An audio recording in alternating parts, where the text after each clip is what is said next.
YouTubeski,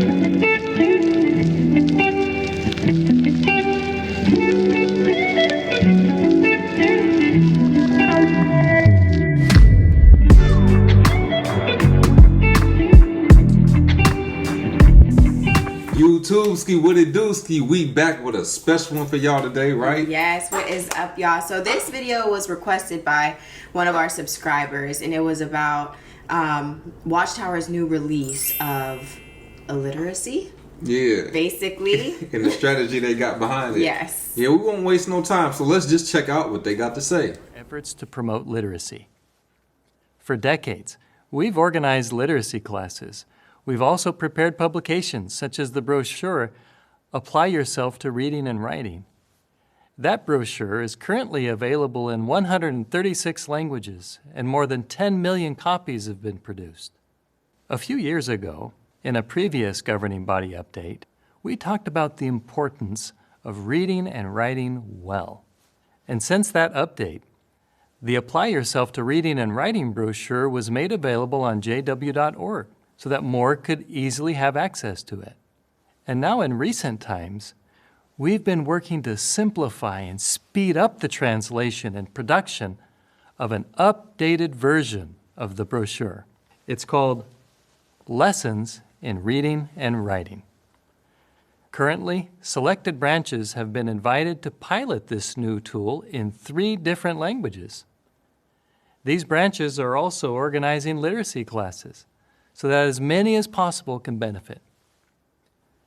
But why is this so important? Let's hear from 2 branch committee brothers who serve in Mozambique.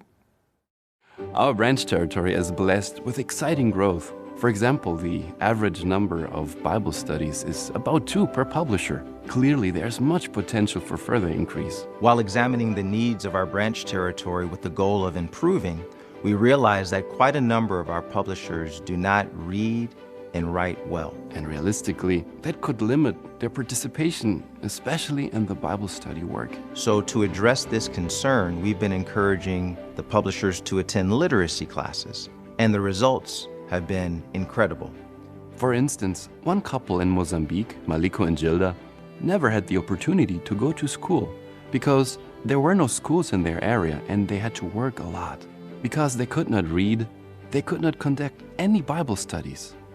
When the circuit overseer visited their congregation in 2022, he encouraged everyone to enroll in literacy classes. Maliko and Gilda attended a literacy class and learned to read. Today, Maliko has 4 Bible studies and Gilda has 3, and all of their students are attending the meetings regularly. And Maliko also has become a regular pioneer. In another example, we have a sister named Anna. She did not have access to school because she was raised in a remote area of the country. At almost 50 years of age, she still could not read, and it was very difficult for her to conduct Bible studies. She tried to start Bible studies by only showing the pictures and the illustrations in our study publications, but due to these limitations, those studies would soon end. In 2024, she attended a literacy class, and today she reads very well. She's conducting 3 progressive Bible studies. The Bible students regularly attend meetings, and Anna says that she is happy and grateful to Jehovah and the organization for helping her to learn how to read. I just have to say thank you so much to Watchtower for teaching me how to read and write. As a child, I was just so busy being a princess that I never ended up going to school or doing anything like that. But now I can go and I can share the great news with other people. I want to thank the Jehovah Witnesses in the Watchtower for teaching me and my homeboys how to read. Cause you know we ain't smart according to them. But now I was gonna get me a Bible study and I was gonna do a good job. Okay. So one of the first points that I saw in it was like, okay, this is a good thing. And I actually remember that brochure because my grandma had it and she was teaching us how to read and write from that. And I didn't even realize that that's what it was until watching this video. And I was like, oh, that was a Watchtower brochure? What? But anyway, I think it's a good thing to teach people how to read and write, obviously. But what are the real intentions behind it? Right? That's it's not necessarily for their betterment. It's for the betterment of Watchtower. Exactly. And that's something that people have to understand about Jehovah's Witnesses. They are nice. Some of them are from the heart, genuine, nice people. But as a culture, they are forced to be nice. Yes. And what you learn, especially through life as an adult, is no free trips to Disneyland. When somebody is, like they say, if something seems too good to be true, it is. The reasoning behind this is not, you can't read. It's sorry, we're going to just help you be able to understand reading. And that's it. No, this is to benefit us. And something you have to ask when somebody is offering something to you, especially a stranger, is, okay, I'm getting something, but what do you get? Yeah. That's something you wouldn't think to ask these Jehovah's Witnesses. All right, that's good that we now know how to read, but why? And they say things sometimes and telling themselves by, we realize that these people didn't have enough what? Bible studies. Enough Bible studies. Yes. What do they get from Bible studies? Money, membership, more people to recruit. So how can we help you help this company out? That's what it comes down to. It was hindering their progression as a Jehovah's Witness, right? So, like, to them, it's like, oh, these people are so nice because they're teaching us how to read, they're teaching us how to write, they're doing all these things, but they don't even care to look at the behind the scenes of it all. Like, okay, if we teach these people how to read and write, they're gonna have so much zeal that they're gonna want to go and teach everybody else about what they're learning. Yeah.